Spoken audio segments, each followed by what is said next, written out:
Good morning, teacher.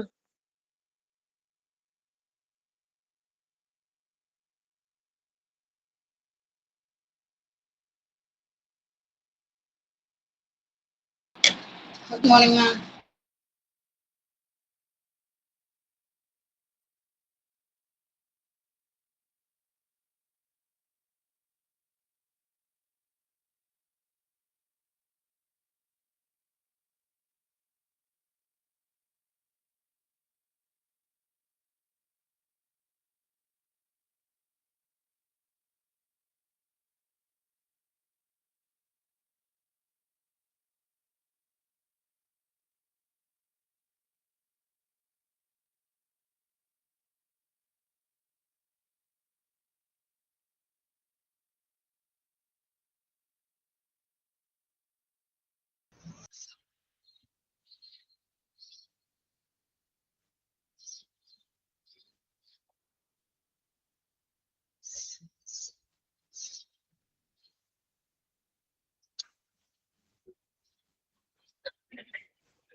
Good morning.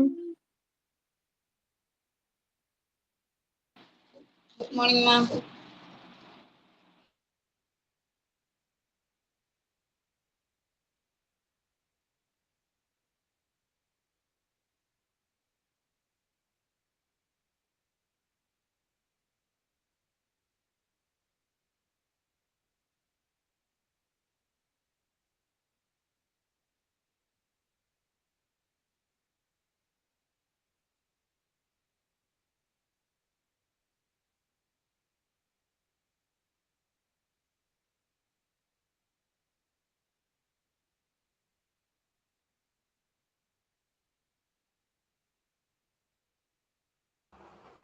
Good morning മാം.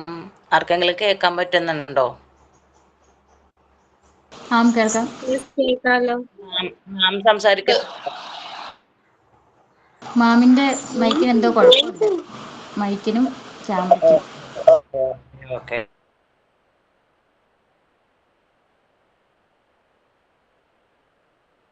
അത് മാമിനെ അറിയാൻ പറ്റാതെ മാം അല്ലെങ്കിൽ എന്തെങ്കിലും സംസാരിച്ചുകൊണ്ടിരിക്കണാവോ? ക്യാമറ ഓൺ ആവുന്നില്ലെന്ന്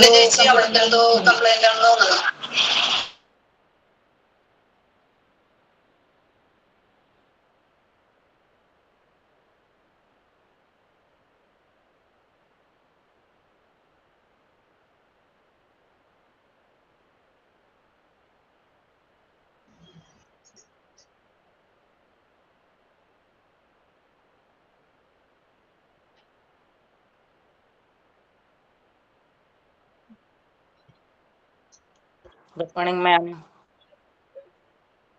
good morning. Good morning ma'am. Good morning, ma'am.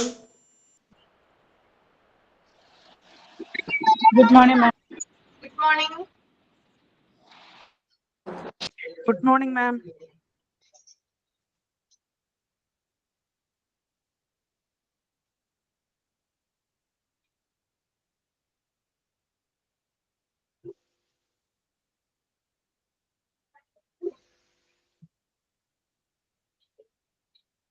Good morning. Good morning ma'am. മാമിന് കേൾക്കാൻ പറ്റുന്നില്ലേ?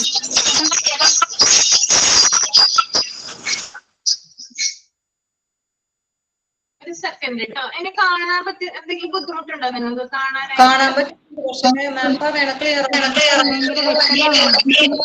വെട്ടിയാണ്. ഇപ്പം ഡിസ്റ്റർബൻസ് ഉണ്ട് മാം. വീഡിയോ ബ്ലറായി നിൽക്കുന്നു.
ഓഫായി പോണോ മാം?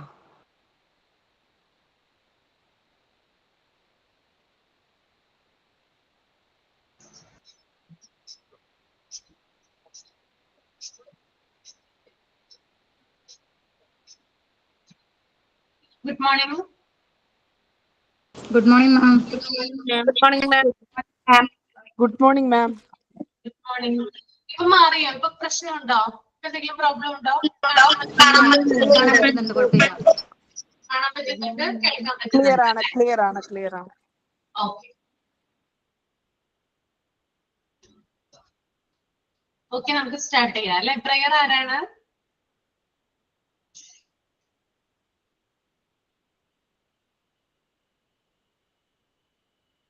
ആരാ പ്രയർ? ആരാ?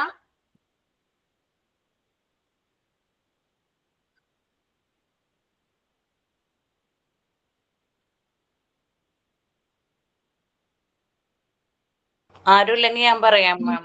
ഞാൻ പ്രാർത്ഥിക്കാം. Okay. Dear God, thank you for this new day.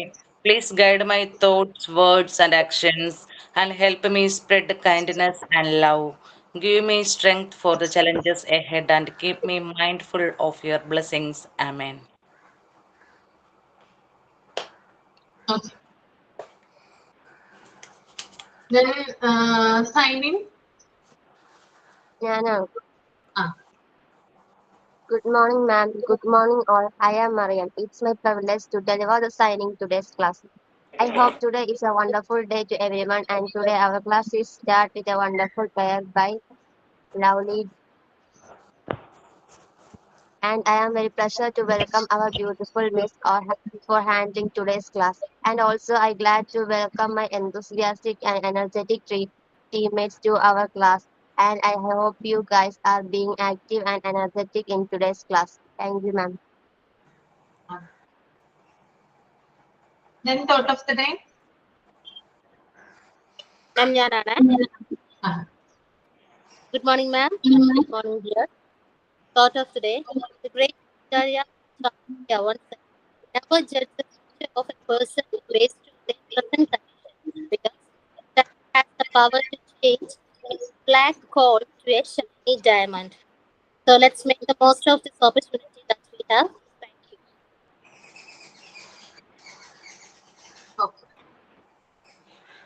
Okay, അപ്പൊ നമുക്ക് എന്നാലും സ്റ്റാർട്ട് ചെയ്യാം. എല്ലാരും ഓക്കെ ആണോ? ഭക്ഷണമൊക്കെ കഴിച്ചോ? Over, ma'am. ഓക്കെ. അപ്പോ അതിനു മുമ്പായിട്ട്, ക്ലാസ് തുടങ്ങുന്നതിന് മുമ്പായിട്ട് നിങ്ങളോടൊരു കാര്യം പറയാം.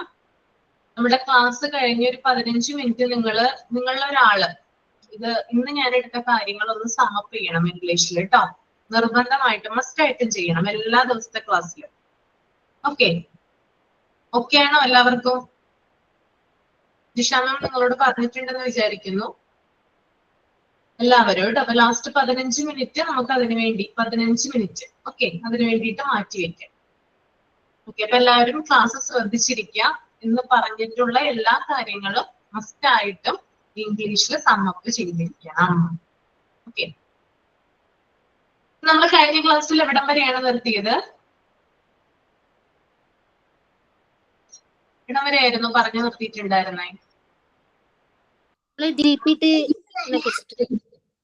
എന്താ? അതിനെ കുറിച്ച് പറഞ്ഞു. ടെറ്റനസ് വരെ പറഞ്ഞു നിർത്തിയിട്ടുണ്ടായിരുന്നു. ടെറ്റനസ് വരെ പറഞ്ഞല്ലേ? ഓക്കെ, ഇവിടം വരെ ആയിട്ടുള്ളൂ അല്ലേ? ഓക്കെ.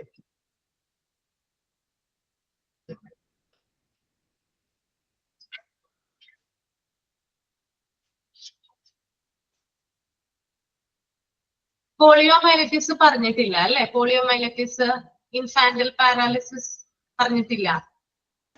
ഇല്ല മാം. No ma'am. ഓക്കെ, ഒരാളൊന്ന് വായിച്ചേ. ശ്രുതി സുരേഷ് ഒന്ന് പോളിയോമൈലറ്റിസ് ഒന്ന് റീഡ് ചെയ്തിട്ടൊന്ന് എക്സ്പ്ലെയിൻ ചെയ്തേ. Okay, ma'am. The polio vaccine is given along with the 3 DPT doses followed by 2 boosters, one at 1.5 years and the second at 4.5 years. Measles. The baby is immunized against measles between the age of 9 and 12 months. Measles വേണ്ട, polio myelitis മാത്രം മതി. Okay ma'am, okay ma'am, thank you. എന്താ മനസ്സിലായത് വായിച്ചപ്പോ? 2 booster dose.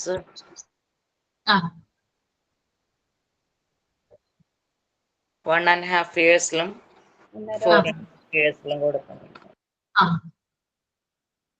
അതായത് polio vaccine കൊടുക്കുന്നത് DPT ഡോസിന്റെ കൂടെയാണ് അല്ലെ? 2 ബൂസ്റ്റേഴ്സിൽ ആയിട്ട് കൊടുക്കുന്നുണ്ട്. അതൊന്ന് 1.5 yearsലും അതുപോലെ തന്നെ സെക്കൻഡ് 4.5 years 4.5 വയസ്സിലുമാണ് കൊടുക്കുന്നത്. അപ്പൊ എന്താണ് പോളിയോ മൈലൈറ്റിസ് എന്ന് നമുക്ക് നോക്കാം. ശ്രദ്ധിച്ചിരിക്കുക കേട്ടോ, സമപ്പ് ചെയ്യാനുള്ളതാണ്. അതായത് പോളിയോ അസുഖം എന്ന് പറഞ്ഞാൽ നിങ്ങൾ കേട്ടിട്ടുണ്ടാവുമല്ലോ ഇല്ലേ? പോളിയോ ബാധിച്ചവരെ നിങ്ങൾ കണ്ടിട്ടുണ്ടാവുമല്ലോ, ഫെമിലിയർ അല്ലേ? അല്ലെ? ഓക്കെ.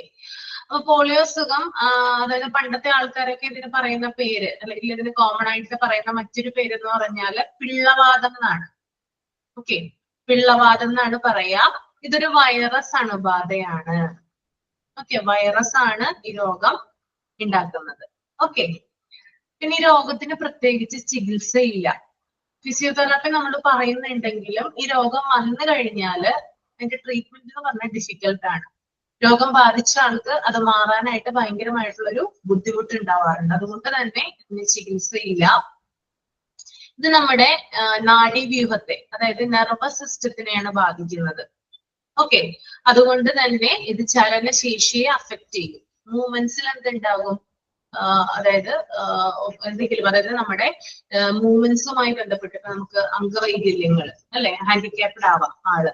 ഈ രോഗം വന്നു കഴിഞ്ഞാൽ അതിന്റെ സൈഡ് എഫക്റ്റ് ആയിട്ട് അല്ലെങ്കിൽ ഇത് ആഫ്റ്റർ എഫക്റ്റ് ആയിട്ട് നമുക്ക് പറയാനുള്ളത് ഇപ്പൊ കയ്യോ കാലോ തളർന്നു പോകാം. ആ ഒരു അസുഖമാണിത്, ഈ ഒരു പോളിയോ മൈലൈറ്റിസ് എന്ന് പറയുന്നത്. അപ്പോ ഇത്തരത്തിലുള്ള, അതായത് വൈറസ് അണുബാധയാണ്. അതുപോലെ തന്നെ ഇതിന് ചികിത്സയില്ല. നമുക്ക് സപ്പോർട്ടീവ് മാനേജ്മെന്റ് മാത്രമാണ് ഇതിന് കൊടുക്കാൻ പറ്റുക. ഓക്കെ, ആൾക്ക് രോഗം വന്നു കഴിഞ്ഞാല് നമുക്ക് എന്ത് ചെയ്യാൻ പറ്റുള്ളൂ? സപ്പോർട്ട് കൊടുക്കാൻ മാത്രമേ പറ്റുള്ളൂ. പൂർണ്ണമായിട്ടും ഈ രോഗം ചികിത്സിച്ച് ഭേദമാക്കാനായിട്ട് കഴിയില്ല. ഓക്കെ, അതുപോലെ തന്നെ കുട്ടികളിൽ പോഷക കുറവുള്ള കുട്ടികളിലൊക്കെ ആണെങ്കിൽ നമ്മൾ ഇതിന്റെ വാക്സിൻ എടുത്തു കഴിഞ്ഞാൽ 100% വരെ ഇതിനെ തുടച്ചു നീക്കാനായിട്ട് സാധിക്കും. ഓക്കെ, അപ്പോ ഇതിന്റെ പ്രധാന, നമ്മൾ രോഗം വന്നിട്ട് ചികിത്സിച്ചിട്ട് യാതൊരു കാര്യമില്ല. മറ്റേതൊരു രോഗം പോലെ ഇതിന്റെ ട്രീറ്റ്മെന്റ് അത്ര എളുപ്പമല്ല. ഓക്കെ, അപ്പൊ രോഗം വരാതെ സൂക്ഷിക്കുന്നതാണ് പോളിയോ മൈലൈറ്റിസിന് എപ്പോഴും നല്ലത്. ഓക്കെ, പ്രധാനപ്പെട്ട പോയിന്റ്സ് എന്താണ്? ഇതൊരു വൈറസ് അണുബാധയാണ്. രോഗം വന്നു കഴിഞ്ഞാൽ ട്രീറ്റ്മെന്റ് ഇല്ല.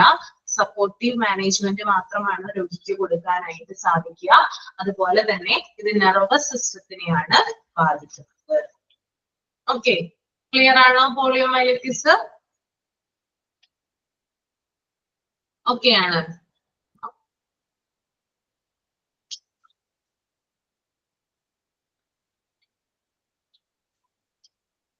നെക്സ്റ്റ് വൺ നിങ്ങൾ കണ്ടിട്ടുണ്ടോ? ഞാൻ നിങ്ങളോട് ചോദിക്കട്ടെ, പോളിയോ ബാധിച്ചവരാരെങ്കിലും നിങ്ങൾ കണ്ടിട്ടുണ്ടോ? നിങ്ങൾക്ക് അടുത്ത് പരിചയമുണ്ടോ അങ്ങനെ ആരെങ്കിലും? കാലിങ്ങനെ നേർത്തിരിക്കും, ഒരു കാലിന് നീളം കുറവ് പോലെ. നേർത്തിരിക്കും. നേർത്തിരിക്കും അല്ലെ? ഓക്കെ, അപ്പൊ അവരോട് ചോദിച്ചിട്ടുണ്ടോ നിങ്ങൾ എന്ത് പറ്റിയതാണ്, ഇത് എങ്ങനെ സംഭവിച്ചതാണെന്ന് ചോദിച്ചിട്ടുണ്ടോ? പ്രായമായ ഒരു ചേട്ടനാണ് ഞാൻ കണ്ടേക്കണത്. അപ്പൊ അത് അന്ന് പോളിയോ വാക്സിൻ ഒന്നും ഇല്ലായിരുന്നു. അതുകൊണ്ടാണ്. അതായത് പ്രോപ്പർ ആയിട്ട്, അതായത്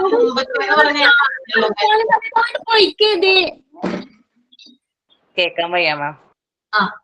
അതായത് മുമ്പത്തെ, അതായത് പണ്ടെന്ന് പറഞ്ഞാൽ ആളുകൾക്ക് എന്ന് പറഞ്ഞാൽ ഫാമിലിയിൽ തന്നെ ധാരാളം ആളുകൾ ഉണ്ടാവും. ജോയിന്റ് ഫാമിലിയാണ് എല്ലാവരും. ഒരു പാരന്റ്സിന് തന്നെ 5ഉം 8ഉം മക്കളൊക്കെ ഉണ്ടാകും. അപ്പൊ പ്രോപ്പർ ആയിട്ട് വാക്സിൻ കൊടുക്കുക, അതിന്റെ ഒരു അവയർനെസ്സോ കാര്യങ്ങളോ ഒന്നും തന്നെ അന്ന് ഉണ്ടായിരുന്നില്ല. അതുകൊണ്ട് തന്നെയാണ് ഇന്നത്തെ നമുക്ക് ആളുകൾക്ക് അങ്ങനെ കാണാനായിട്ട് സാധിക്കില്ല. ഇന്നത്തെ കുട്ടികൾക്ക് പോളിയോ ബാധിച്ചിട്ട് നമ്മൾ കാണാൻ സാധിക്കുന്നുണ്ടോ? കുറവല്ലേ, റയറല്ലേ ഉണ്ടാവുന്നത്. അതായത് പണ്ടത്തെ ആളുകൾക്കാണ് കൂടുതലായിട്ട് ഈ രോഗം അഫക്ട് ചെയ്യുക. അതായത് തളർന്നു പോകാം, അതുപോലെ തന്നെ കാലിന്റെ ചലനശേഷി നഷ്ടപ്പെടാം, കൈയുടെ ചലനശേഷി നഷ്ടപ്പെടാം. അപ്പൊ നമ്മൾ അത് കാണാറുണ്ട് അങ്ങനെ. ഓക്കെ, ഞാൻ നിങ്ങളോട് ചോദിച്ചെന്നേ ഉള്ളൂ. അപ്പൊ നിങ്ങൾക്ക് ഫെമിലിയർ ആണ്. ഓക്കെ, നെക്സ്റ്റ് വൺ ആണ് മീസിൽസ്. മീസിൽസ് നമുക്ക് നോക്കാം എന്താണെന്ന് കേട്ടോ. ലവ്ലി ഒന്ന് വായിച്ചിട്ട് എക്സ്പ്ലെയിൻ ചെയ്യാമോ? Okay, ma'am. Okay. Measles. The baby is immunized against measles between the age of 9 and 12 months and a booster in the form of MMR vaccine at 15 to 18 months. Should there be an epidemic of measles in the area, or should a family member get measles before the baby has been immunized? The doctor usually immunizes the baby to protect it from catching it or keep the case from becoming a bad one if the baby before had it. Thank you, ma'am. Explain ചെയ്യാവോ ഒന്ന്?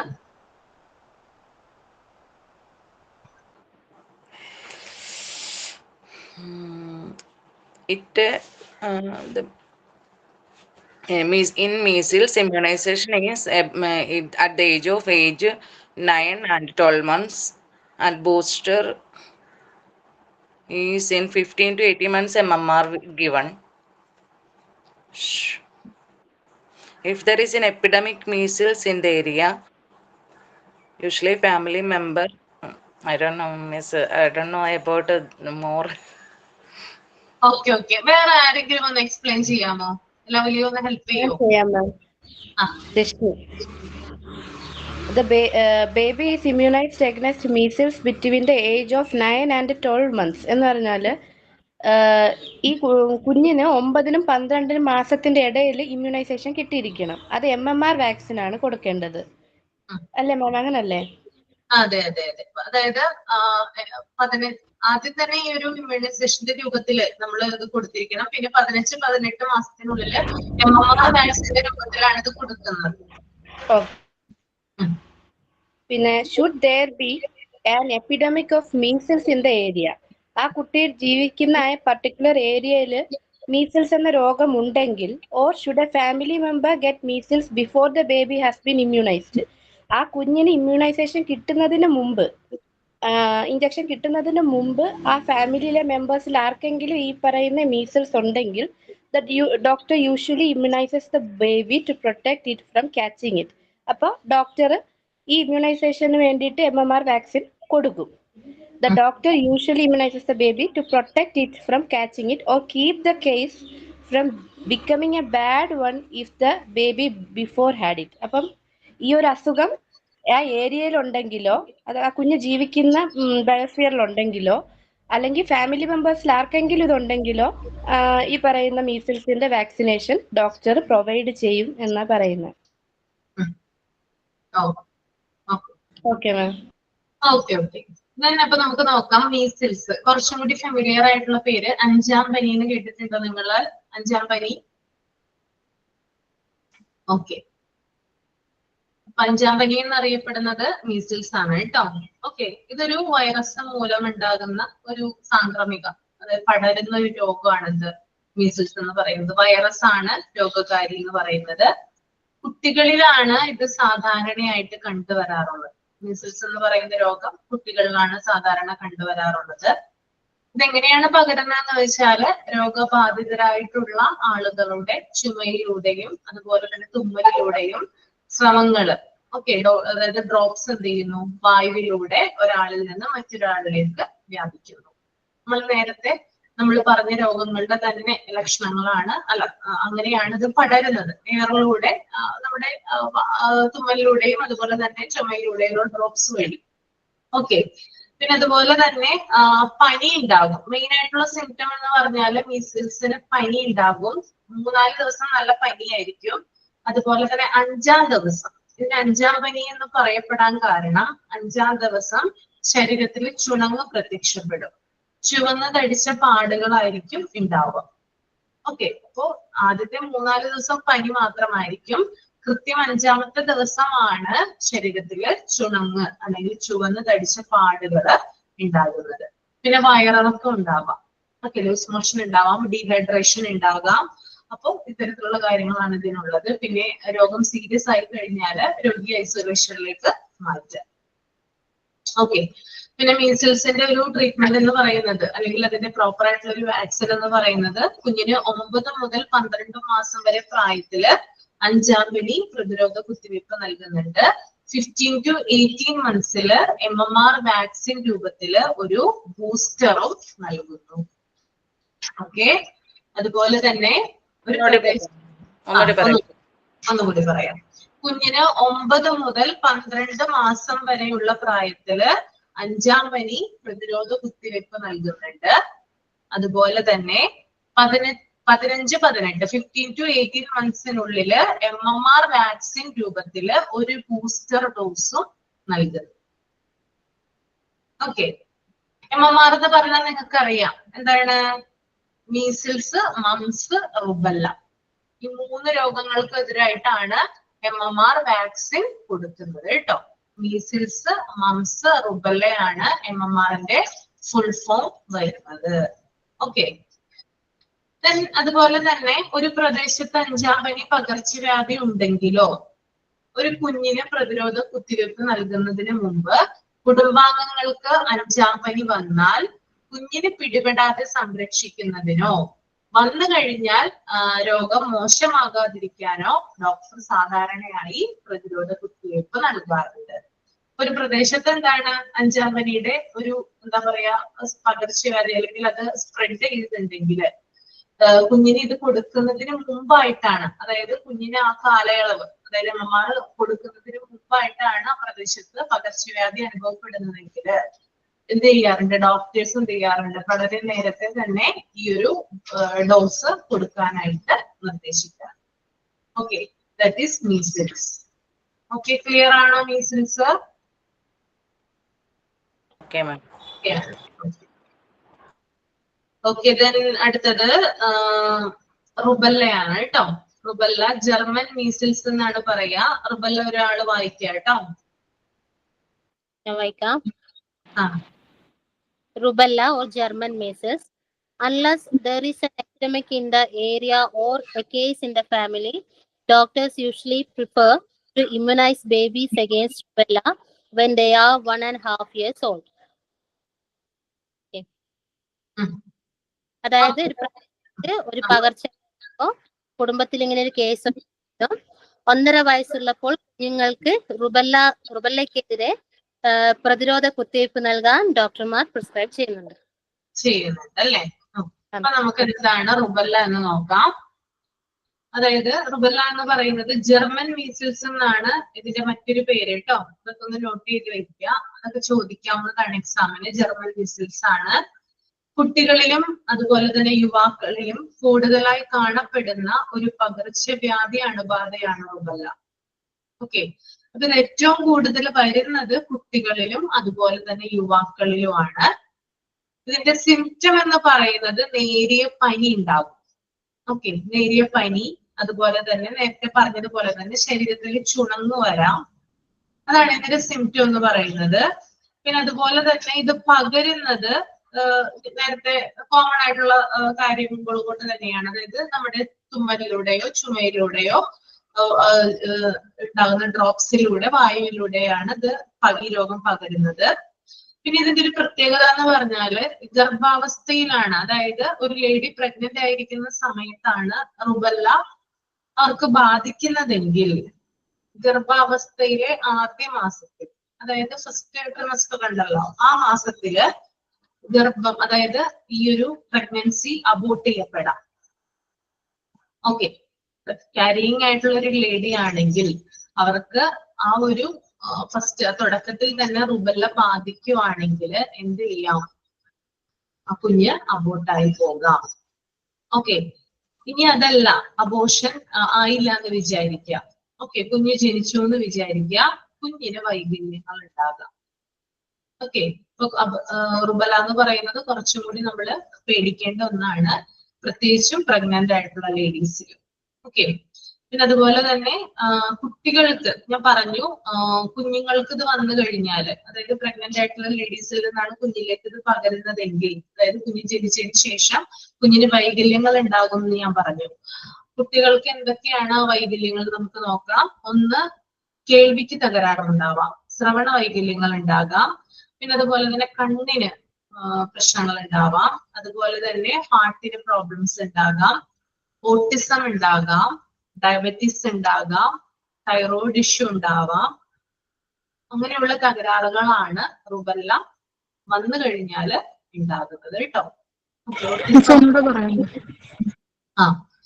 അതായത് കേൾവിക്ക് തകരാറുകൾ ഉണ്ടാകാം, ശ്രവണ വൈകല്യങ്ങൾ ഉണ്ടാകാം, okay, year problems ഉണ്ടാകാം, then I problems, കണ്ണിന് പ്രശ്നങ്ങൾ ഉണ്ടാകാം, വിഷനൊക്കെ പ്രശ്നങ്ങൾ ഉണ്ടാവും, അല്ലെങ്കിൽ കാഴ്ച ഇല്ലാതിരിക്കുക, മങ്ങിയ കാഴ്ച അനുഭവപ്പെടുക, അതൊക്കെ ഇതിന്റെ സൈഡ് എഫക്റ്റ് ആയിട്ട് വരാവുന്ന ഒന്നാണ്. പിന്നെ അതുപോലെ തന്നെ ഹാർട്ടിന് പ്രോബ്ലം ഉണ്ടാകാം, ഹാർട്ട് ഡിസീസസ് ഒക്കെ കുട്ടികൾക്ക് വരാം. ദെൻ ഓട്ടിസം ഉണ്ടാകാം, ഓക്കെ. ദെൻ നെക്സ്റ്റ് വൺ ആണ് ഡയബറ്റീസ് ഉണ്ടാകാം. അതുപോലെ തന്നെ തൈറോയിഡ് പ്രോബ്ലംസ്, ഇതൊക്കെ ഇതിന്റെ ആഫ്റ്റർ എഫക്റ്റ് ആയിട്ട് വന്ന ഒരു കാര്യമാണ് കേട്ടോ. Okay, that is rubella. പിന്നെ അതുപോലെ തന്നെ പ്രദേശത്ത് ഒരു പകർച്ചവ്യാധിയോ അല്ലെങ്കിൽ കുടുംബത്തിൽ ഒരു കേസോ ഇല്ലെങ്കിലും 1.5 വയസ്സുള്ള കുഞ്ഞുങ്ങൾക്ക് റുബലക്കെതിരായ പ്രതിരോധ കുത്തിവയ്പ് നൽകാനായിട്ട് ഡോക്ടർമാര് നിർദ്ദേശിക്കുന്നുണ്ട്. ഓക്കെ, അപ്പൊ നമ്മളിത് കൂടുതലായിട്ട് പ്രഗ്നന്റ് ആയിട്ടുള്ള ലേഡീസിനാണ്, അതായത് ചില ടെസ്റ്റുകൾ നടത്തും നമ്മൾ പ്രഗ്നന്റ് ആയിരിക്കുന്ന സമയത്ത്. അതിനകത്ത് റുബല്ലയുടെ ടെസ്റ്റ്, ആ ഒരു ഇതിന്റെ ടെസ്റ്റ് കൂടി നടത്താറുണ്ട്. അതിനകത്താണ് ശരിക്കും പറഞ്ഞത് അത് ഡയഗ്നോസ് ചെയ്യുന്നത്, അല്ലെ? നമുക്കറിയാം, നമ്മളൊക്കെ പ്രഗ്നന്റ് ആയിരിക്കുന്ന സമയത്ത് പല ടെസ്റ്റുകൾക്ക് നമ്മൾ വിധേയമായിട്ടുണ്ട്, അല്ലെ? ഇല്ലേ, ഓർമ്മയുണ്ടോ നിങ്ങൾക്ക്? പല ടെസ്റ്റുകൾ നടത്തിയിട്ടില്ലേ? 3rd മന്തില്, 5th മന്തില് ഒക്കെ ടെസ്റ്റുകൾ നടത്തിയിട്ടുണ്ടോ? ഇല്ല, ആർക്ക് നടത്തിയിട്ടുണ്ട്? ഉണ്ടെങ്കിൽ നമുക്ക് ഇതിലൂടെ ഡയഗ്നോസ് ചെയ്യാൻ പറ്റും. അതുകൊണ്ട് തന്നെ ആ സമയത്ത് ഇത് കണ്ടുപിടിച്ചു കഴിഞ്ഞാൽ വളരെയധികം ഈസിയാണ്. ഓക്കെ, റുബല്ല മനസ്സിലായോ? ഓക്കെയാണോ? ആർക്കെങ്കിലും വന്നിട്ടുണ്ടോ? എന്തെങ്കിലും പരിചയത്തിലുണ്ട്? ഇപ്പൊ ഞാൻ ഇങ്ങനെ രോഗങ്ങളുടെ കാര്യങ്ങൾ പറയുമ്പോൾ നിങ്ങൾക്കിത് ഫെമിലിയർ ആണെങ്കിൽ, അതായത് നിങ്ങളുടെ ഫാമിലി മെമ്പേഴ്സിനോ അല്ലെങ്കിൽ നിങ്ങളുടെ ഫ്രണ്ട് സർക്കിളിൽപ്പെട്ട ആർക്കോ ഈ രോഗം ഉണ്ടെങ്കിൽ അവരുടെ എക്സ്പീരിയൻസ് നിങ്ങൾക്കിവിടെ ഷെയർ ചെയ്യാവുന്നതാണ് കേട്ടോ. ഓക്കെ, അപ്പൊ കുറച്ചും കൂടി നമുക്കത് പരിചിതമാകും, അതുകൊണ്ടാണ് അതിന് പറയുന്നത്. സിംറ്റംസ് എന്താണ് മാം റുബല്ലയുടെ? റുബല്ലയുടെ സിംറ്റംസ് നേരിയ പനിയാണ്, പിന്നെ ശരീരത്തിൽ ചുണങ്ങുണ്ടാവാം. വളരെ നേരിയ പനിയായിരിക്കും ഉണ്ടായിരിക്കുക, ഭയങ്കരമായിട്ടുള്ള പനിയൊന്നും ഉണ്ടാവില്ല. പിന്നെ അതുപോലെ തന്നെ തുമ്മൽ ഉണ്ടാകാം. നമുക്ക് സാധാരണ ഒരു പനി വരുന്നത് പോലെ തന്നെയാണ് ഇതിന്റെ സിംറ്റംസ് ഉണ്ടാവുക. Okay, thank you ma'am. ഇനി നെക്സ്റ്റ് വൺ ആണ് മംസ് കേട്ടോ. ഓക്കെ, നമുക്ക് മംസ് നോക്കാം.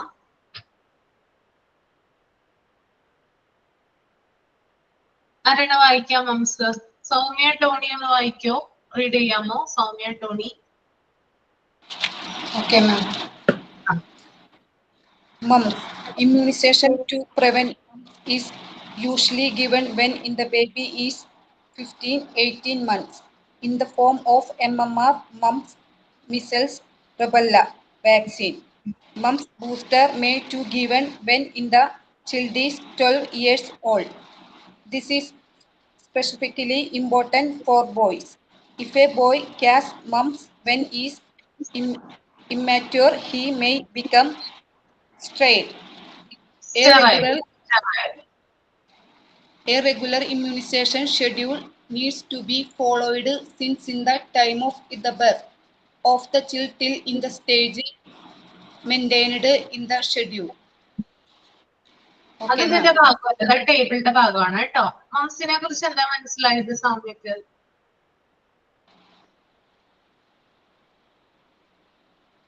എനിക്ക് അങ്ങനെ ക്ലിയർ ആയിട്ട് മനസ്സിലായില്ല മാം, ഒന്ന് പറഞ്ഞുതരുമോ? പറഞ്ഞുതരാം. വേറെ ആരെങ്കിലും പറയാൻ റെഡിയാണോ? ഞാൻ പറയാം.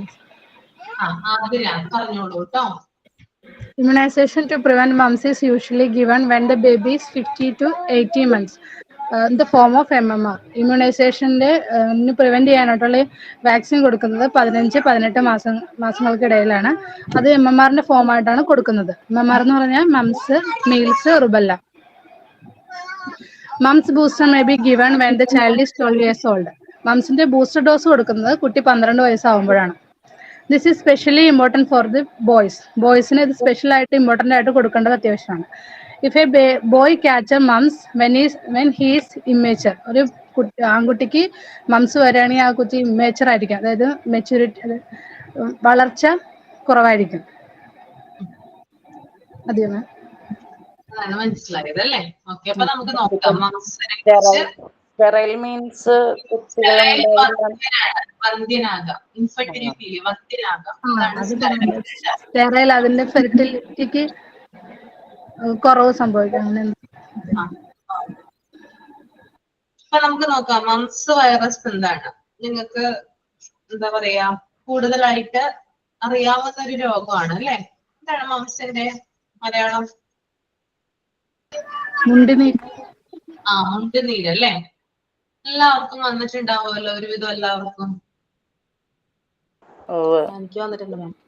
വന്നിട്ടുണ്ട്. എല്ലാവർക്കും വരുന്ന ഒരു അസുഖമാണ് എന്ത് മംസ് എന്ന് പറയുന്നത്. അപ്പൊ നമുക്ക് നോക്കാം എന്താണ് മംസ്. ഓക്കെ, മംസിന്റെ പ്രത്യേകത എന്ന് പറഞ്ഞാൽ നമ്മുടെ കവിളിന്റെ സമീപം, അതായത് ഈ ഒരു ഭാഗത്തായിട്ട് ഒരു ഗ്രന്ഥി ഉണ്ട്, ഒരു ഗ്ലാൻഡ് ഉണ്ട്. ആ ഗ്ലാൻഡിന്റെ പേരാണ് പരോട്ടിഡ് ഗ്ലാൻഡ് എന്നാണ് പറയുക കേട്ടോ. എന്താണ് പേര്? പരോട്ടിഡ് ഗ്ലാൻഡ് അഥവാ പരോട്ടിഡ് ഗ്രന്ഥി. ഓക്കെ, ഇതൊരു ഉമിനീർ ഗ്രന്ഥിയാണ്. ഉമിനീർ ഉൽപ്പാദിപ്പിക്കുന്ന അല്ലെങ്കിൽ നമ്മുടെ വായിലെ ഉമിനീർ പ്രൊഡ്യൂസ് ചെയ്യുന്ന ഒരു ഗ്ലാൻഡ് ആണത് പരോട്ടിഡ് ഗ്ലാൻഡ് എന്ന് പറയുന്നത്. അപ്പൊ ഈ ഉമിനീർ ഗ്രന്ഥികളെ അല്ലെങ്കിൽ ഈ ഉമിനീർ ഗ്രന്ഥികളെ കൂടുതലായിട്ട് ബാധിക്കുന്ന ഒരു രോഗമാണത് മുണ്ടുനീര് എന്ന് പറയുന്നത്, അല്ലെങ്കിൽ മംസ് എന്ന് പറയുന്നത്.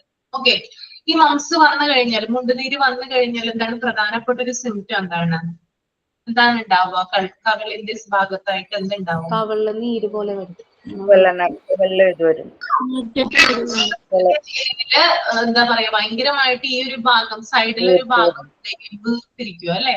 നീരുണ്ടാവും ഭയങ്കരമായിട്ട്, നമുക്ക് താങ്ങാൻ പറ്റില്ല, ഭയങ്കര ഭാരമായിരിക്കും, ഒരു കല്ലെടുത്ത് വെച്ചതുപോലെ ആയിരിക്കും നമ്മുടെ ഈ ഒരു ഭാഗം ഉണ്ടാവുക. ഓക്കെ, എന്തുകൊണ്ടാണത്? അതായത് ഇത് ബാധിക്കുന്നത് പരോട്ടിഡ്, ഈ ഭാഗത്തുള്ള പരോട്ടിഡ് ഗ്ലാൻഡിനെയാണ്. അതുകൊണ്ടാണ് അവിടെ നീര് വരുന്നത്. ഓക്കെ, അപ്പൊ ഏകദേശം ക്ലിയർ ആയി എന്ന് വിചാരിക്കുന്നു. പിന്നെ അതുപോലെ തന്നെ ഏപ്രിൽ മെയ് മാസത്തിലാണ് ഈ രോഗം കേരളത്തിൽ കണ്ടുവരുന്നത്. ചൂട് കൂടുന്ന കാലാവസ്ഥയിലാണ് കൂടുതലായിട്ട് കേരളത്തിൽ ഈ രോഗം കണ്ടുവരുന്നത്. പിന്നെ ഇതിന്റെ ഒരു പ്രത്യേകത എന്ന് പറഞ്ഞു കഴിഞ്ഞാല്, ഒരു പ്രാവശ്യം ഈ രോഗം വന്നു കഴിഞ്ഞാല് പിന്നീട് വരാനുള്ള സാധ്യത കുറവാണ്. ഒരു പ്രാവശ്യം ആർക്കെങ്കിലും വന്നിട്ട് വീണ്ടും ഇതിനകത്ത് വന്നിട്ടുണ്ടോ? ആർക്കെങ്കിലും രണ്ടാമത് വന്നിട്ടുണ്ടോ? ഇല്ല അല്ലെ? ഓക്കെ, അപ്പൊ ഒരു പ്രാവശ്യം ഈ രോഗം വന്നു കഴിഞ്ഞാൽ പിന്നീട് എന്താണ് ജിതിൻ ഡി കെ? എന്റെ ബ്രദറിന് വന്നിട്ടുണ്ടായിരുന്നു, ചെറുപ്പത്തിൽ വന്നിട്ടുണ്ടായിരുന്നു. ഇപ്പം 2-3 ആഴ്ചക്ക് മുന്നേ ആദ്യം വന്നല്ലേ? വളരെ റയറായിട്ട് മാത്രമേ 2 പ്രാവശ്യം വരുള്ളൂ കേട്ടോ. അതെ അതെ, വളരെ റയറാണ്. ഏറിയ പങ്കും എന്താണ് ഇത് വരില്ല. ഒരു പ്രാവശ്യം വന്നു കഴിഞ്ഞാൽ വരാനുള്ള സാധ്യത കുറവാണ്. ഇതിന്റെ സാധ്യത, അതായത് രണ്ടാമത്തെ ചാൻസിൽ ഇത് വരാനുള്ള സാധ്യത കുറവാണെങ്കിലും ഇതുണ്ടാക്കുന്ന അസ്വസ്ഥതകളും അതുപോലെ തന്നെ പാർശ്വഫലങ്ങൾ, സൈഡ് എഫക്റ്റുകളും ഈ രോഗത്തെ ഗൗരവമുള്ളതാക്കുന്നു. അതായത് രോഗം വന്നു കഴിഞ്ഞാൽ പിന്നീട് വരാനുള്ള ചാൻസ് കുറവാണ്, പക്ഷെ ഇത് നമുക്ക് ചില അസ്വസ്ഥതകൾ, ചില ഡിസ്റ്റർബൻസ് ഉണ്ടാക്കാറുണ്ട്. അതുപോലെ തന്നെ ഇതിന്റെ സൈഡ് എഫക്റ്റ് എന്ന് പറയുന്നത് ഗൗരവമുള്ളതാണെന്നാണ് പറയുന്നത്. ഓക്കെ, ഡിസ്റ്റർബൻസ് എന്ന് പറയുന്നത് അതായത് ഇതൊരു കല്ല് പോലെയാണ് നമ്മുടെ വന്നു കഴിഞ്ഞാൽ തൂങ്ങിക്കിടക്കുക അല്ലെ? എന്ന് ഓർത്ത് നോക്കിയാൽ നമുക്ക് തിരിയാൻ പറ്റില്ല, ഒന്ന് ബാക്കിലോട്ട് നോക്കാൻ പറ്റില്ല, ഭക്ഷണമോ വെള്ളമോ ഒന്നും ഇറക്കാൻ പറ്റില്ല. ആ ഒരു അവസ്ഥയിലാണ് ഉണ്ടാവുക. നിങ്ങൾക്ക് അങ്ങനെ തന്നെയല്ലേ? വന്നപ്പോ എന്തൊക്കെയായിരുന്നു ബുദ്ധിമുട്ടുകൾ ഉണ്ടായിരുന്നത്? ലവലിക്ക് എന്തൊക്കെ ബുദ്ധിമുട്ടുകളായിരുന്നു ഉണ്ടായിരുന്നത്? ഓർമ്മയുണ്ടോ? അവിടെ ഒരു കല്ലിരിക്കണ പോലെ തോന്നും, പിന്നെ നമ്മള് ഫേസ് ഒന്നും അനക്കാൻ പറ്റില്ല. ഒരു ബുദ്ധിമുട്ടായിരുന്നു, ഭയങ്കര ഒരു ചെറിയൊരു അസ്വസ്ഥതകളും കാര്യങ്ങളൊക്കെ ആയിട്ട്. എനിക്കും വന്ന മോൾക്കും വന്നായിരുന്നു, മോള് കുഞ്ഞായിരിക്കുമ്പോ. ഞാൻ വർഷങ്ങൾക്ക് മുമ്പാണ്. ഇപ്പൊ അത് നീരുണ്ടായിരിക്കും അല്ലേ മുഖത്ത്? നീര്, അതായത് ഈ ഒരു ഭാഗത്താണ്, ഈ കവിളിന്റെ ഭാഗത്തായിട്ടാണ് നീര് വരിക. തൊണ്ടയുടെ സൈഡിലായിട്ട് ഇങ്ങനെ വീർത്ത് വരും. അങ്ങനെയാണ് ഉണ്ടാവുക. Okay okay okay. പിന്നെ അതുപോലെ തന്നെ ഈ ഒരു രോഗം സാധാരണയായിട്ട് മരണത്തിന് കാരണമാകാറില്ല. അതായത് ഈ രോഗം വന്നു കഴിഞ്ഞിട്ട് ആരും മരിച്ചിട്ടില്ല ഇതുവരെ കേട്ടോ. ആ ഒരു പ്രത്യേകതയും കൂടി ഉണ്ട്. പക്ഷെ ഇതിന്റെ സൈഡ് എഫക്റ്റും ഇതുണ്ടാക്കുന്ന അസ്വസ്ഥതകളും ഗൗരവമുള്ളതാണ്. അപ്പൊ നമുക്ക് നോക്കാം എന്താണെന്ന്. പിന്നെ ഈ മുണ്ടുനീരിന്റെ കാരണക്കാരെന്ന് പറയുന്നത് മിക്സോ വൈറസിൽ കുടുംബത്തിൽപ്പെട്ട ഒരുതരം വൈറസുകളാണ്. അപ്പൊ വൈറസ് ആണ് ഈ രോഗം ഉണ്ടാക്കുന്നത് കേട്ടോ, മിക്സോ വൈറസ്. ഓക്കെ, പേരാണ് എന്ത് വൈറസ് ആണ്? മിക്സോ virus. മിക്സോ virus. Okay, thank you. Okay. പിന്നെ അതുപോലെ തന്നെ 5 വയസ്സിനും 15 വയസ്സിനും ഇടയിലുള്ള കുട്ടികളിലാണ് ഈ രോഗം കൂടുതലായിട്ട് കണ്ടുവരുന്നത്. എനിക്ക് ഓർമ്മയുണ്ട്, ഞാൻ 5ാം ക്ലാസ്സിലോ 4ാം ക്ലാസ്സിലോ പഠിക്കുന്ന സമയത്താണ് എനിക്ക് ഈ ഒരു രോഗം വന്നിട്ടുള്ളത്. ഓക്കെ. അപ്പോ ശരിക്കും പറഞ്ഞാല് എന്താ പറയാ, ഒരു സാധനം മര്യാദക്ക് ചവച്ചറയ്ക്കാനോ അല്ലെങ്കിൽ വെള്ളം പോലും മര്യാദക്ക് കുടിക്കാൻ പറ്റുന്നുണ്ടായില്ല, തിരിയാൻ പറ്റുന്നുണ്ടായില്ല ഭാരം കാരണം. അതൊക്കെ ഭയങ്കര ബുദ്ധിമുട്ടുകൾ ഉണ്ടായിരുന്നു. അപ്പൊ 5 വയസ്സിനും 15 വയസ്സിനും ഇടയിലുള്ള കുട്ടികളിലാണ് ഈ രോഗം സാധാരണയായിട്ട് കണ്ടുവരുന്നത്.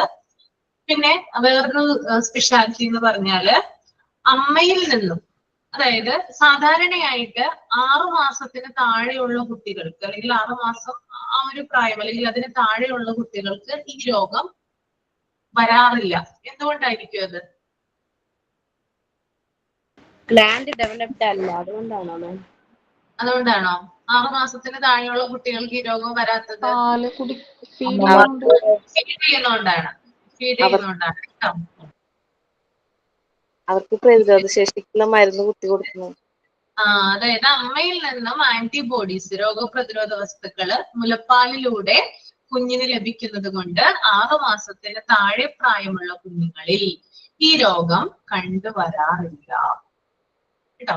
അപ്പൊ അതൊരു പ്രത്യേകതയാണ്. പിന്നെ അതുപോലെ തന്നെ ഇത് പകരുന്നത് എങ്ങനെയാണെന്ന് വെച്ചാല് ഉമിനീരിൽ കൂടി പകരാം. ഓക്കെ. ഇപ്പൊ മുണ്ടുനീര് ഡയഗ്നോസ് ചെയ്ത് അല്ലെങ്കിൽ മുണ്ടുനീരുള്ള ഒരു വ്യക്തി സംസാരിക്കുമ്പോഴോ മറ്റുള്ള ക്ലോസ് കോണ്ടാക്ട് വഴി സംസാരിക്കുമ്പോഴോ ഈ രോഗം പകരാം. അതുപോലെ തന്നെ സ്പർശനത്തിലൂടെയും പകരാം, ടച്ചിലൂടെയും എന്ത് ചെയ്യാം, ഈ രോഗം പകരാനുള്ള സാധ്യതയുണ്ട്. പിന്നെ ഇതിന്റെ ഇൻക്യുബേഷൻ പീരീഡ് എന്ന് പറയുന്നത് രോഗാണുക്കൾ ശരീരത്തിൽ പ്രവേശിച്ച് രോഗലക്ഷണങ്ങൾ കാണുന്നത് വരെയുള്ള കാലഘട്ടമാണ്. 18 ദിവസമാണ് ഇതിന്റെ ഇൻക്യുബേഷൻ പീരീഡ് കേട്ടോ. ഓക്കെ. രോഗാണുക്കൾ ശരീരത്തിൽ പ്രവേശിച്ച് രോഗലക്ഷണങ്ങൾ കാണുന്നത് വരെയുള്ള കാലഘട്ടം, ആ ഒരു സ്റ്റേജ് എന്ന് പറയുന്നത് 18 ഡേയ്സ് ആണ്. പിന്നെ ഇതിന്റെ ഫസ്റ്റ് സിംറ്റം ആയിട്ട് പറയുന്നത് ചെവി വേദനയാണ്. ഈ ഒരു ഭാഗത്താണ് ഉണ്ടാവുക അല്ലെ, അതുകൊണ്ട് തന്നെ ചെവിയിലായിരിക്കും ആദ്യം പെയിൻ ഉണ്ടാവുക. ചെവി വേദനയാണ് സിംറ്റം. പിന്നെ അതുപോലെ തന്നെ ഇതിനകത്ത് പറയുന്നതെന്ന് വെച്ചാല് MMR വാക്സിൻ മുഖേന കുഞ്ഞിന് 1.5 വയസ്സ്, അതായത് 15 തുടങ്ങി 18 മാസം വരെയുള്ള ആ ഒരു കാലയളവില് മുണ്ടുനീര് തടയുന്നതിനുള്ള പ്രതിരോധ കുത്തിവയ്പ് നൽകാറുണ്ട്. അതുപോലെ തന്നെ കുട്ടിക്ക് 12 വയസ്സുള്ളപ്പോൾ മുണ്ടുനീരിന്റെ ബൂസ്റ്റർ നൽകാം. 12 വയസ്സുള്ളപ്പോഴാണ് ബൂസ്റ്റർ നൽകുന്നതെന്നാണ് പറയുന്നത്. ആൺകുട്ടികൾക്ക് ഇത് പ്രത്യേകിച്ച് പ്രധാനമാണെന്ന് പറയുന്നുണ്ട്. അതായത് ഇമ്പോർട്ടന്റ് ആണ് ഇത് കൊടുക്കേണ്ടതിന്റെ ആവശ്യകത എന്ന് പറയുന്നത്, ഇമ്പോർട്ടൻസ് എന്ന് പറയുന്നത് ആൺകുട്ടികൾക്ക് പ്രത്യേകിച്ച് വലുതാണ്. അതെന്താന്ന് വെച്ചാല് പ്രായപൂർത്തിയാകാത്തപ്പോൾ ഒരു ആൺകുട്ടിക്ക് മുണ്ടുനീര് പിടിപെട്ടാൽ അയാൾ വന്ധ്യനാകാനുള്ള, കുട്ടി വന്ധ്യൻ അല്ലെങ്കിൽ സ്റ്റെറൈൽ ആകാനുള്ള സാധ്യത കൂടുതലാണ്. അപ്പൊ പ്രത്യേകിച്ച് ശ്രദ്ധിക്കുക, ആൺകുട്ടികളുള്ള അമ്മമാര് പ്രായപൂർത്തിയാകാത്തപ്പോൾ ഒരു ആൺകുട്ടിക്ക് മുണ്ടുനീര് പിടിപെട്ടാൽ അയാൾ സ്റ്റെറൈൽ ആകാം. ഓക്കെ. അപ്പൊ ഇപ്പൊ എനിക്ക് തോന്നുന്നത് ഇത് ബൂസ്റ്റർ ഇതിന്റെ കൊടുക്കുന്നില്ലെന്നാണ് തോന്നുന്നത്. ഹെൽത്തിലൊക്കെ അന്വേഷിച്ചപ്പോ അങ്ങനെയാണ് കേട്ടത് കേട്ടോ. MMR 12 വയസ്സ്. എന്റെ മോക്ക് 12 വയസ്സ് കഴിഞ്ഞപ്പോ ഞാൻ കൊടുത്തിട്ടില്ല അങ്ങനെ ബൂസ്റ്റർ ഡോസ്. കൊടുത്തിട്ടില്ല. അത് നമ്മൾക്ക് ഗവൺമെന്റിൽ നിന്നത് തരുന്നില്ല എന്നാണ് എനിക്ക് തോന്നുന്നത്. ഗവൺമെന്റ് ഹോസ്പിറ്റലിൽ, നമ്മളത് പ്രൈവറ്റില്. ഞാനന്ന് എന്റെ മോന് 12 വയസ്സ് കഴിഞ്ഞു അപ്പോ ഞാനും ചോദിച്ചിട്ടുണ്ടായിരുന്നു ഹെൽത്തില് ആളുകൾ വന്നപ്പോ. അപ്പൊ അവര് പറഞ്ഞത് അവരുടെ അറിവിലില്ലെന്നാണ് പറഞ്ഞത്. പക്ഷെ മുമ്പ് കൊടുക്കുന്നുണ്ടായിരുന്നു. ഇപ്പൊ നിർത്തി വെച്ചേക്കോ ആണോ കറക്റ്റ് ആയിട്ട് അറിയില്ല. ഒന്ന് ഹെൽത്തുമായിട്ട് കോൺടാക്ട് ചെയ്ത്. കൊല്ലത്തുനിന്നാണേ. എന്റെ മോന് 10 വയസ്സാ മൂത്തയാൾക്ക്. അപ്പൊ ഈ ഇടയില ഇങ്ങനെ ഒരു മെസ്സേജ് വന്നു, 10 വയസ്സിനും 12 വയസ്സിനും ഇടയ്ക്കുള്ള കുട്ടികളെ കൊണ്ടുവരണം എന്നിങ്ങനെ ഒരു മെസ്സേജ് വന്നിട്ടുണ്ട്. അത് ഇതിന്റെ ആണോ അറിയില്ല. പക്ഷെ 10 വയസ്സിന് ഒരു ഇഞ്ചക്ഷൻ ഉണ്ട് കുട്ടികൾക്ക്. 10 വയസ്സാവുന്ന കുട്ടികൾക്ക് ഒരു ഇഞ്ചക്ഷൻ ഉണ്ട്. 10 വയസ്സാകുമ്പോൾ ഒരു ഇഞ്ചക്ഷൻ ഉണ്ട്. ഇത് 12 വയസ്സിൽ ഇതിന്റെ ബൂസ്റ്റർ നൽകാനാണ്. ഞാൻ മുമ്പത്തെ ബാച്ചിലെ കുട്ടികളോട് സംസാരിച്ചപ്പോൾ അവര് പറഞ്ഞിട്ടുണ്ടായിരുന്നു ഒരു കുട്ടി എന്തോ എംഎംആറിന്റെ പ്രൈവറ്റ് ഹോസ്പിറ്റലിൽ പോയി ഇതിന്റെ ബൂസ്റ്റർ കൊടുത്തെന്ന് പറഞ്ഞിട്ടുണ്ടായിരുന്നു ഒരു കുട്ടി. പ്രൈവറ്റ് ഹോസ്പിറ്റലാണ്, ഗവൺമെന്റ് ഹോസ്പിറ്റൽ ഇത് നമുക്ക് അനുവദിക്കുന്നതല്ല. പ്രൈവറ്റ് ഹോസ്പിറ്റലാണ് ഇവിടെ കൊടുക്കുന്നതെന്ന് പറഞ്ഞു കേട്ടോ. കറക്റ്റ് ആയിട്ട് അറിയില്ല, ഇപ്പൊ ഇത് നിർബന്ധമാണോ എന്നൊന്നും അറിയില്ല. അപ്പൊ ഇങ്ങനെ ഒരു സാധ്യത കൂടുതലായിട്ട് കണ്ടുവരാറുണ്ട്. ഓക്കെ, അപ്പോ മാംസ് ഓക്കെ ആണോ?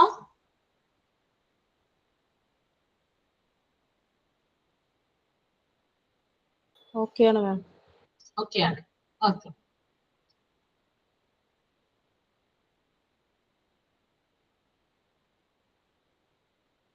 ഇതൊരാള് വായിക്കാട്ടോ. ഇതൊരു ടേബിൾ ആണ്. നിങ്ങളുടെ ഇമ്മ്യൂണൈസേഷൻ ചാർട്ട് റെഡിയാക്കാൻ പറഞ്ഞിട്ടുണ്ടായിരുന്നോ ഞാൻ?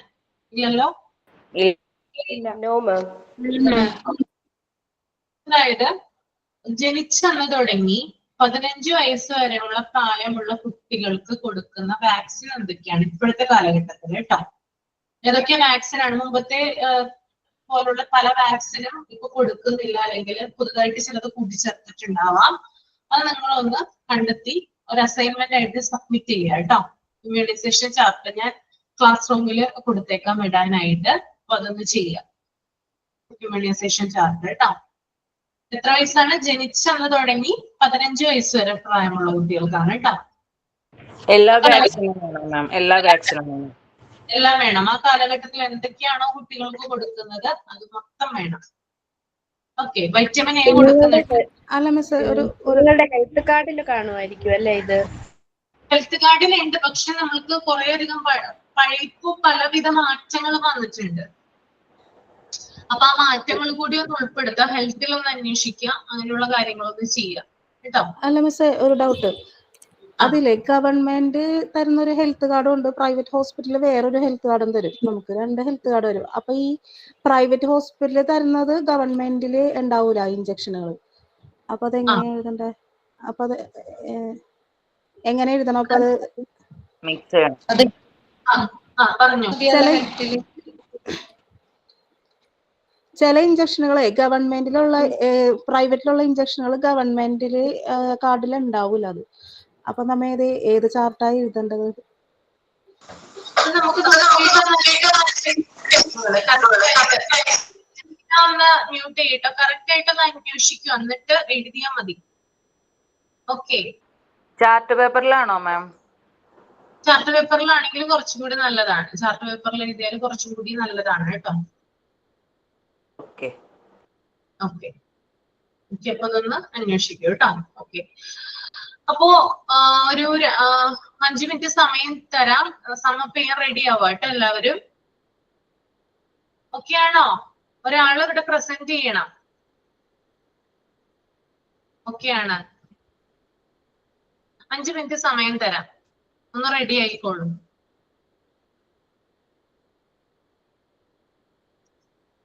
ഇന്ന് വളരെ കുറച്ച് കാര്യങ്ങൾ മാത്രമേ എടുത്തിട്ടുള്ളൂ. നമ്മൾ പോളിയോ മൈലൈറ്റിസ് എടുത്തു, മീസിൽസ് എടുത്തു, റുബല്ല, മംസ്. ഈ 4 കാര്യങ്ങളെ കുറിച്ച് ഇംഗ്ലീഷിൽ സമപ്പ് ചെയ്യാം.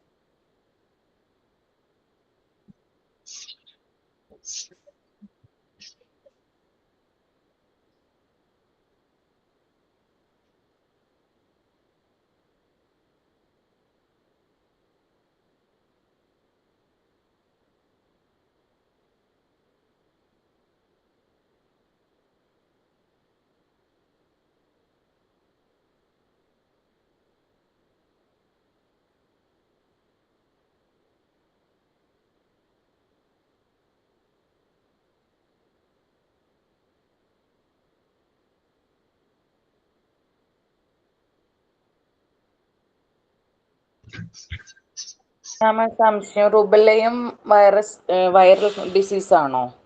അതെ അതെ അതെ അതെ. Okay, thank you.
മാം ഈ പോളിയോമൈലിറ്റിസിന് നമ്മുടെ ഫിസിയോതെറാപ്പി എത്രത്തോളം എഫക്ട് ചെയ്യും മാം?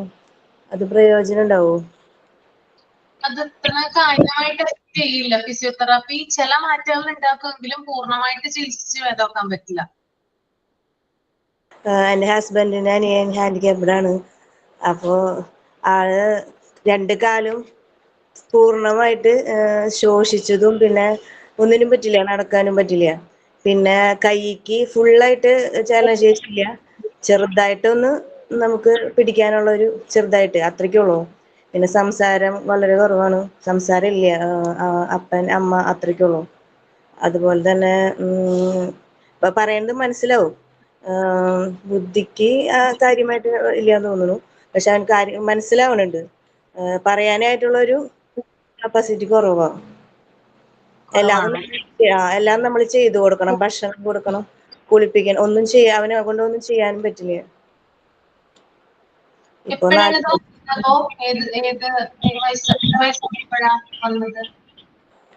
അത് അമ്മ പറഞ്ഞത് ഒരു 28 കഴിഞ്ഞപ്പോ ഒരു പനി വന്നു എന്നാണ് പറഞ്ഞത്.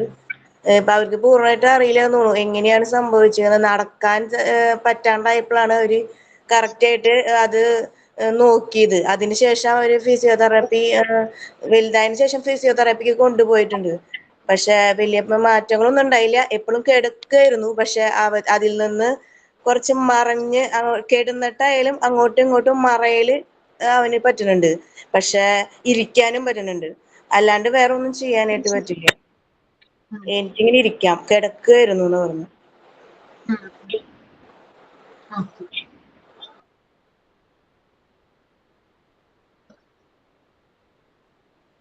എന്നിട്ട് ഇപ്പൊ ചെയ്യുന്നുണ്ടോ? ഫിസിയോതെറാപ്പി ഇപ്പൊ ചെയ്യുന്നുണ്ടോ? ഇല്ല, ഇപ്പൊ ചെയ്യണില്ല. വർഷത്തില് അവന് വീട്ടിൽ വന്നിട്ട് ചെയ്യിക്കാറുണ്ട്. പക്ഷെ അവന് ഭയങ്കര വേദനയാണ്. അപ്പൊ അധിക സമയം ചെയ്യിക്കാറില്ല. ചെയ്ത് കഴിഞ്ഞാൽ വേദന എടുത്തിട്ട് കരച്ചിലാണ്.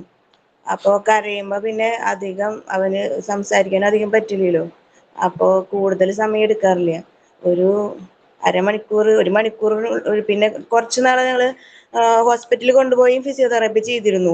പിന്നെ മലയാളം ചെയ്തിരുന്നു, കുറെ ചെയ്തിട്ടുണ്ട്. പക്ഷെ വലിയ മാറ്റങ്ങളൊന്നും ഇപ്പൊ അവന് 40 years old ഉണ്ട്. അപ്പൊ ഏകദേശം ഇനിയിപ്പോ ചെയ്തിട്ട് വലിയ മാറ്റങ്ങൾ വരാൻ സാധ്യത. ആദ്യം ചെറുപ്പത്തില് കുറെ ചെയ്തിരുന്നു. ഇപ്പോഴും ഇപ്പൊ 3-4 വർഷം മുന്നേ വരെ കൊണ്ടുപോയി ചെയ്തിരുന്നു, ഹോസ്പിറ്റലിലേക്ക് കൊണ്ടുപോയി ഫിസിയോതെറാപ്പി ചെയ്തിരുന്നു.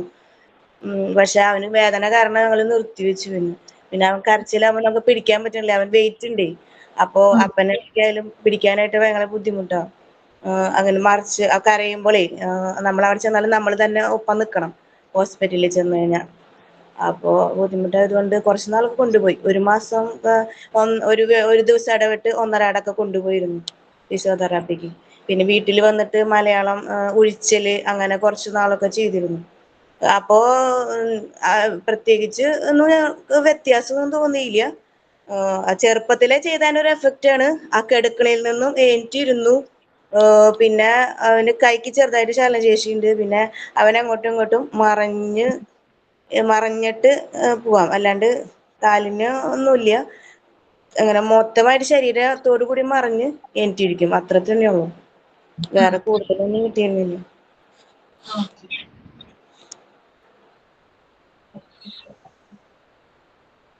ഓക്കെ, അപ്പൊ നമുക്ക് സമപ്പ് ചെയ്യാം. ആരാണ് റെഡി ആയിട്ട് വരുന്നേ? മാം ഞാൻ ചെയ്യാം മാം. രശ്മി ആരോമൽ അല്ലേ? അതെ മാം. ചെയ്തോളൂ കേട്ടോ. ഇംഗ്ലീഷിൽ വേണം അല്ലേ? ഇംഗ്ലീഷിൽ വേണം. Okay ma'am. My name is Rashmi Aromal. I am coming from Kollam. First, we in this class studied about poliomyelitis, measles, rubella, and mumps. Speaking about poliomyelitis, it is given with the dose 3 DTP doses followed by 2 boosters. One in the half year. One in the half year and second one in the 4.5 years. It is a permanent paralysis. Disability will continue until the death. ഈ പോളിയോമൈസിസിന്റെ കാര്യം പറഞ്ഞപ്പോൾ മാം, ഞാൻ എൻ്റെ പപ്പ work ചെയ്തിരുന്നത് കൃഷ്ണതുളസി കസ്റപ്പ് എന്ന് പറയുന്ന ഒരു സ്ഥാപനത്തില് പരസ്യങ്ങളൊക്കെ ഉണ്ട്. അപ്പൊ അതിന്റെ കൃഷ്ണതുളസി കസ്റപ്പ്, അതിന്റെ MD എന്ന് പറയുന്നത് ഇതുപോലെ പോളിയോ ബാധിതനായ ഒരു വ്യക്തിയാണ് അദ്ദേഹം. KM ബാബു എന്നാണ് പേര്. അദ്ദേഹത്തിന്റെ റൈറ്റ് കൈ പോളിയോ ബാധ ഏറ്റ് കൈ തളർന്നിരിക്കുന്ന ഒരാളാ. പക്ഷെ അദ്ദേഹത്തിന്റെ വിൽ പവർ എന്ന് പറഞ്ഞാൽ അദ്ദേഹം ഡ്രൈവ് ചെയ്യും, എല്ലാ ആക്ടിവിറ്റീസും അദ്ദേഹം ചെയ്യും ആ കൈ വെച്ചിട്ട്. പാരാലിസിന്റെ സ്റ്റേജ് ആണെങ്കിൽ അദ്ദേഹം ഡ്രൈവ് ചെയ്യും, സ്വിം ചെയ്യും, എല്ലാം ചെയ്യും. അപ്പൊ അതൊരു മോട്ടിവേഷൻ ആയിരുന്നു. കാണുമ്പോഴേ എല്ലാവർക്കും അതൊരു പോസിറ്റീവ് മോട്ടിവേഷൻ. ഞങ്ങളുടെ നാട്ടിൽ മുഴുവനും അതൊരു പോസിറ്റീവ് മോട്ടിവേഷൻ ആയിരുന്നു. ഇന്ന് അദ്ദേഹം ഭൂമിയിലില്ല, അദ്ദേഹം മരിച്ചുപോയി. അപ്പൊ പോളിയോയുടെ കാര്യം പറഞ്ഞപ്പോൾ ഞാനത് ഓർത്തോണ്ട് ഇടയ്ക്ക് പറഞ്ഞതാ. Okay ma'am. ദെൻ പോളിയോയുടെ കാര്യം കഴിഞ്ഞു. Then about measles. Measles is immunized between 9 to 12 months. Boosters in the form of MMR is given from the age of 15 to 18 months. If there is epidemic in that area or the family members, anyone has this disease, doctors will prescribe to give the dose of the immunization earlier. And coming about rubella, it is also called German measles. It is a viral disease. It is diagnosed in mostly pregnant ladies. If it is diagnosed in the early pregnancy, the miscarriage will happen. Then symptoms like fever, wrinkles may happen. The vaccination is given only in 1.5 years old. If there is an epidemic in that area, it is given earlier. It is a harder injection, I think. 1.5 injection കുട്ടികൾക്ക് ഏറ്റവും hardest ആയിട്ടുള്ളൊരു ഇതാണെന്ന് തോന്നുന്നു മാം. ഞാൻ 2 കുട്ടികളുടെ അമ്മയാണ്. 2 കുട്ടികൾക്കും എനിക്ക് ഒരുപാട് ബുദ്ധിമുട്ട്. അതെ, തുടങ്ങുന്ന സമയമായതുകൊണ്ടും അറിവുള്ള സമയമായതുകൊണ്ടും അവർക്ക് ഭയങ്കര ബുദ്ധിമുട്ടുള്ള, എനിക്ക് ഇന്നും പേടിയാണ് 1.5 വയസ്സിലെ ഇഞ്ചക്ഷൻ എന്ന് പറയുമ്പോൾ. അപ്പൊ അത് റുബെല്ലയും കഴിഞ്ഞു. Then about okay ma'am. Okay, continue ചെയ്തോളൂ. Then about mumps. Mumps vaccine is given in the form of MMR booster in the year 12 years old. If the child becomes 12 years old, measles in the booster നമുക്ക് കൊടുക്കാവുന്നതാണ്. Measles booster is given in the year 12 years old. It is important for the boys. If the mumps is diagnosed in the earlier stages of immaturity, sterilization, the child will become sterile in the life stage. So mumps vaccination is given in the form of MMR. It is caused by virus. 5 to 15 years old. മംസിന്റെ കാര്യമാണ് മാം 18 days of incubation എന്ന് പറഞ്ഞത്. അതെ, മംസിന്റെ കാര്യമാണ് പറഞ്ഞത്. Okay, the incubation period is 18 days. Main symptom, early symptom is earache. That's all about the class, ma'am. Okay. നന്നായി ചെയ്തു കേട്ടോ. Okay. Okay, ma'am. Thank you. Okay, then വേറെ ആരെങ്കിലും ചെയ്യാനുണ്ടോ? ഞാൻ പറയാം മാം. റസിയ ഹിലാൽ അല്ലേ? റസിയ. Okay, റസിയ start ചെയ്തോളൂ. Today's class is about healthcare and vaccine. First one is about poliomyelitis. Polio is caused by virus. There is no treatment. It affects the nervous system. We only give supportive management. If we take vaccine against polio, it's 100% effective. Second one is measles. It is virus disease. Its symptom is fever. On the 5th day, red spots in the skin and dehydrates the child. Measles vaccine is given to the child to 9 to 12 months. Booster dose is given at 15 to 18 months. MMR vaccine contains measles, mumps and rubella. Next one is rubella. It is also called German measles. Its symptoms is fever and red spots in the skin. If a pregnant lady affects rubella, it may cause abortion. It may affect hearing problem, eye problem, heart disease, autism, diabetes, etc. Next one is about mumps. It causes mesovirus.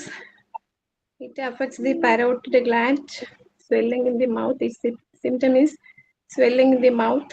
Usually in Kerala, it seems in April, May months. side effects is very dangerous.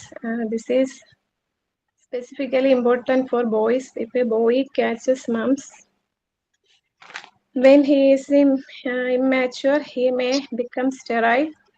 Its vaccine is given when the baby is 15 to 18 months. Okay, ma'am. Okay, thank you. നന്നായി ചെയ്തു കേട്ടോ Raziya. Thank you, ma'am. ഇനി ആരെങ്കിലും ഉണ്ടോ ചെയ്യാനായിട്ട്? ഞാൻ ചെയ്യും. അതെന്താണ്ട് ആതിര, ആ, ആതിര പറഞ്ഞോളൂ. I'm Adira. Today we are discuss about poliomyelitis, measles, rubella, mumps. First, I tell about poliomyelitis. It's spread by a virus. It have no treatment yet, but it give only supporting management like physiotherapy. It affect the nervous system and also affect the movements of muscles. Polio vaccine is given along with 3 DPT doses, followed by the booster one at 1.5 year and the second at 4.5 years. The next one is measles. It is affected by virus. Main symptom is fever. It continues in 4 days, and the fifth days, irritations are occur in the skin. The treatment: immunized age between 9 and 12 months, and a booster in the form of MMR at the month of 50 to 80. MMR is measles, mumps, rubella. And next one is rubella. It also called German measles. The most common is affect the child and the youngsters. The symptom is fever, irritation in skin, and also the rubella is spread through the air and drops of cough of this infected person. At the time of pregnancy, the person affected by rubella, abortion will happen. In some cases, abortion is not occur, but the baby has some side effects. That is, ear problem, eye problem, heart problem, autism, diabetics, and thyroid problem, etc. The immunization is given in 1.5 years of baby. The next one is mumps. Mumps is usually affected parotid gland. Parotid gland is a salivary gland. Mumps affected the parotid gland. The first symptom is inflammation in the parotid gland. Once the mumps affect, it have very low chance to repeat this disease, but the side effects are occur. It affected by the bixoviruses. And 5 and 50 years old child have mostly affected. Spread through salivary from infected persons. The incubation period is 80 days. The symptoms are pain at the ear and immunization given when the baby is 50 to 80 months in the form of MMR. Booster may be given the child is 12 years old. Especially important for babies, boys. If a boy catches mumps when he is immature, he may be become sterile. Thank you, ma'am. Okay okay, അപ്പൊ next നമുക്ക് ഇന്ന് വായിക്കാത്തവര് ഇനി വരുന്ന ക്ലാസ്സിൽ, അതായത് coming ക്ലാസ്സിൽ എന്ത് ചെയ്യാം, സമാപിക്കുക കേട്ടോ. അപ്പൊ നമ്മുടെ സമയം കഴിഞ്ഞു. അപ്പൊ നമുക്കിനി നെക്സ്റ്റ് ക്ലാസ്സിൽ കാണാം.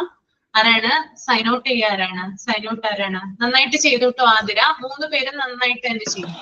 ഇനിയും ഇതുപോലെ ചെയ്യുക. ഓക്കെ, സൈൻ ഔട്ട് ആരാണ്? ഞാനാണ് മാം. Soumya.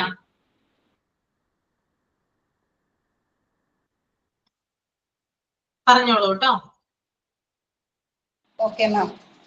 Good morning, everyone. I am Soumya Tony, and it's my privilege to deliver in the sign out for today's class topic: healthcare, poliomyelitis, measles, rubella, mumps. Discuss. I just wanted to say thank you for your hard work teaching our online class. I really appreciate your patience and dedication. I know online teaching can be changing, but you have done a great job making our class engaging and accessible. Thank you, ma'am. Okay, ma'am. Thank you. Thank you, ma'am. അപ്പൊ നമുക്ക് പിന്നെ കാണാം കേട്ടോ. Okay, എല്ലാവർക്കും bye. Thank you, ma'am. Okay, ma'am. Thank you. Thank you, ma'am. Thank you, ma'am. Thank you.